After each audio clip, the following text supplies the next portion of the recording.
정말 사무실을 빼고 수천만 원의 빚을 지면서 모든 게 좌절되었던 시기가 바로 6월 30일이었다. 그리고 7월에 나는 그야말로 궁지에 몰리게 되었다. 그러나 나는 그제서야 도전하게 되면서 그달에만 약 6억 원 정도의 외형 매출을 달성하게 되었고, 그로부터 약 3년 차였던 2022년엔 개인 외형 매출로 약 40억이 넘는 성과를 거두게 된다. 실패를 맞이한 인간의 감정은 공포와 두려운 감정이 분명할 것이다. 2020년 7월을 시작한 나의 감정이 그러했다. 한동안 계속 누워만 있었다. 6월 30일 사무실을 정리하고 난 다음부터 말이다. 침대에 누워 유튜브를 보기도 하고 다시 화면을 바꿔 잡코리아를 뒤져보기도 했다. 정말 아무것도 하고 싶지 않다가도 또다시 이달 말에 다가올 카드값을 생각하면 도무지 이대로 있으면 안 될 것 같다라는 생각에 또다시 잡코리아, 알바몬과 같은 취업 사이트 목록을 정독하기 시작했다. 정말 미칠 것 같다라는 그 표현이 딱 알맞은 심리 상태가 그 당시의 내 감정이었다. 하지만 진짜 내가 괴로웠던 건 단순히 이런 금전적인 문제가 아니었다. 난 이제 무엇을 해야 할까? 뮤지컬 배우의 꿈이 좌절된 30살의 청년. 친구들은 이제 하나씩 회사에서 자리 잡아가는데 난 지금 대체 무엇을 하고 있는 건지, 아니 지금까지 난 대체 뭘 하고 있었던 건지, 앞으로 난 어떻게 살아가야 하는 건지, 이런 생각들이 나의 감정을 더 괴롭게 만들었다. 게다가 더 두려웠던 건 호기롭게 꿈꾸는 삶을 살겠다고 대극장 뮤지컬 배우가 되어 유명해질 것이라고 그렇게 선포했던 내 주변 사람들을 생각하니 진짜 공포가 무엇인지 제대로 알 것 같다라는 생각마저 들었다. 공포에 질려 무작정 거리로 나갔다. 그리고 하염없이 걷기 시작했다. 대체 왜 나에게 이런 상황이 벌어진 것일까? 나는 내 일에 있어 최선을 다했는데 대체 왜 나에게 이런 일이 벌어진 거지? 라는 생각에 눈물이 나기도 했다. 그렇게 정처 없이 걸은 끝에 도달한 곳은 뚝섬 유원지 한강공원이었다. 나는 그곳에 앉아 흐르는 한강을 바라보기 시작했다. 끝없이 흐르는 한강을 보고 있자니 무언가 정화되는 것 같기도 했다. 그렇게 1시간이 흘렀다. 1시간 동안 내 안에 있던 그 비참한 감정을 소모해버리니 이제야 비로소 살 것 같다라는 생각도 들었다. 그리고 생각했다. 이렇게 있어서는 안 되겠다라고 말이다. 그리고 곧바로 서점으로 달려갔다. 그리고 책 한 권을 사서 또다시 곧바로 카페로 달려갔다. MJ 드마코 그의 추월차선의 후속편이라 불리는 언스크립티드 책을 사서 무작정 읽기로 결심한 것이다. 그렇게 24시간 동안 미친 듯이 책을 읽어가기 시작했다. 언스크립티드를 읽으면 내가 느낀 감정은 설레임, 두근거림, 묘한 흥분과 같은 감정이었다. 대체 내가 어떻게 살아가야 하는지 아무것도 갈피를 잡지 못하겠다라는 생각에서 완전히 벗어난 상태가 되었다. 어떻게 나가야 하는지 구체적으로 방향을 세웠던 건 아니지만 내가 원하면 어느 방향으로 간에 나아갈 수 있으리라는 확신이 내 온 감각을 채우기 시작한 것이다. 그리고 나는 그 감정의 주파수를 시작으로 다시 잡코리아를 정독하기 시작했다. 이 상황을 타개할 방법은 무조건 영업밖에 없다고 생각했고 나는 수많은 영업 직종 중 분양상담사에 도전하기로 결단했다. 그리고 나는 분양상담사로 첫 출근한 지 정확히 일주일 만에 첫 계약을 쓰게 되었고 그렇게 한 달 동안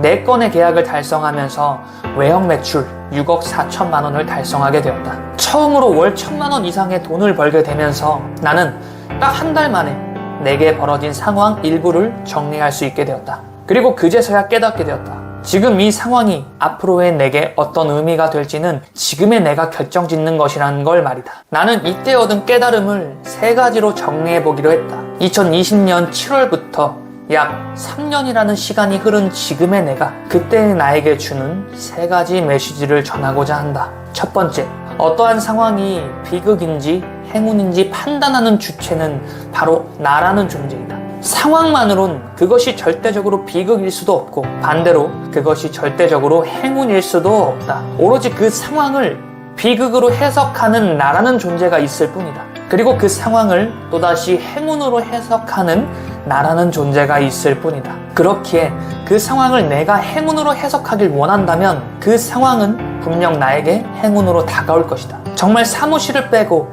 수천만 원의 빚을 지면서 모든 게 좌절되었던 시기가 바로 6월 30일이었다. 그리고 7월에 나는 그야말로 궁지에 몰리게 되었다. 그러나 나는 그제서야 분양상담사에 도전하게 되면서 그달에만 약 6억 원 정도의 외형 매출을 달성하게 되었고, 그로부터 약 3년 차였던 2022년엔 개인 외형 매출로 약 40억이 넘는 성과를 거두게 된다. 돌이켜보면 어쩌면 2020년 7월의 내 상황은 그야말로 행운이었다고 할 만하다. 두 번째, 모든 일을 시작함에 있어 두려움의 감정과 욕망의 감정이 공존하는 것은 너무나도 당연하다. 왜냐하면 처음 시작하는 일이기에 아무것도 모르기 때문이다. 그리고 7월에 나는 처음 도전하던 그 일을 바라보며 절대 두려워하지 않겠다고 다짐했던 것 같다.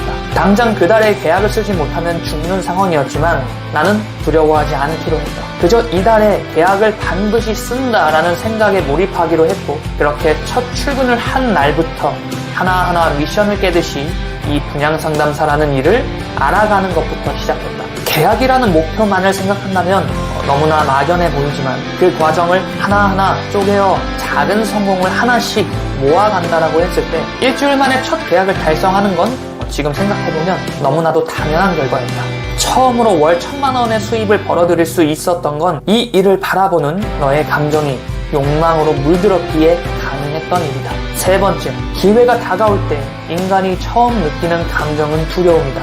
왜냐하면 모든 것이 새롭기 때문이다. 모든 것이 무너진 상황 자체만으로도 인간은 공포심에 물들기 충분하다. 그리고 그 상황에서 또다시 새로운 일에 도전한다는 것은 어쩌면 두려운 감정일 수밖에 없는 너무나도 자연스러운 이치라고 할 수 있겠다. 하지만 끝까지 두려운 감정으로 그 상황을 바라보게 되는 건 전혀 다른 문제라는 것이다. 2023년에 너는 두려운 감정이 찾아올 때면 희열을 느낀다. 또다시 기회가 다가오는구나 라고 저절로 생각회로가 작동되면서 지금 다가오는 이 기회를 반드시 거머쥐겠다는 욕망이 저절로 작동이 되는 것이다. 2023년에 너는 5차원 연애의 저자가 되었다. 2020년에 넌 아마도 스스로 작가가 되는 상상은 절대 해보지 못했겠지만 23년에 너는 그것을 이루어내게 되었다. 너의 직감을 믿고 나아가라. 위기의 상황이 주는 그 기회를 반드시 찾아내라. 문제가 다가올 때 그것을 위기로 느끼고 주저앉는다면 끝없는 낭떠러지로 추락할 테지만, 문제가 다가올 때 그것을 기회로 여기고 적극적으로 문제를 풀어내고자 움직인다면 반드시 그 안에 답은 있다. 그리고 그 문제를 풀어냈을 때 비로소 인간은 도약하게 된다. 문제의 상황에 직면했을 때 주저앉느냐 나아가느냐에 따라 그 위기의 상황은 최악의 불행이 될 수도 있고, 반대로 대운의 징조가 되어 내 인생이 더 높이 도약하는 계기가 될 수도 있다. 그 모든 걸 선택하는 건 바로 나 자신이다. 괜찮아. 너는 더 잘 될 운명으로 가게 될 거야.